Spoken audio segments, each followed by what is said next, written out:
What was once going to be the new Greggton Justice Center is now being demolished. It's at the site of the former Vera Bank building at the corner of Fairmont Street and Gilmer Road in Longview. As chief photojournalist Arthur Claiborne shows us, the cost of remodeling outweighed the cost of the building.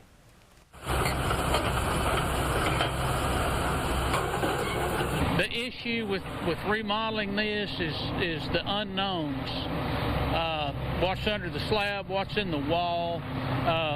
The prices that we got for the remodel portion of it was a lot higher than we anticipated. We're going to start with a blank slate, and we'll have a brand new facility, be approximately 7,000 square feet. It'll all be on a new foundation.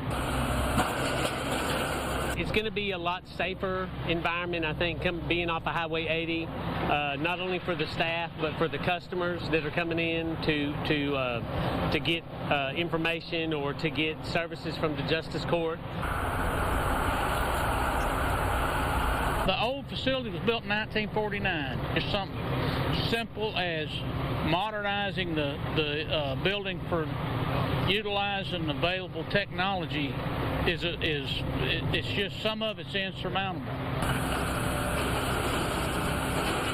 It's going to be a good time for us to have a newer building and up a little north in our precinct and just in a central area to serve a great abundance of Gregg County.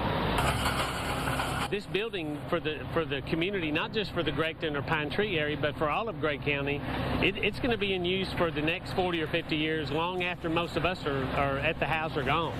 The Gregg County Commissioners Court will soon go out for bids on the project. We're told construction is expected to start within the next 90 days.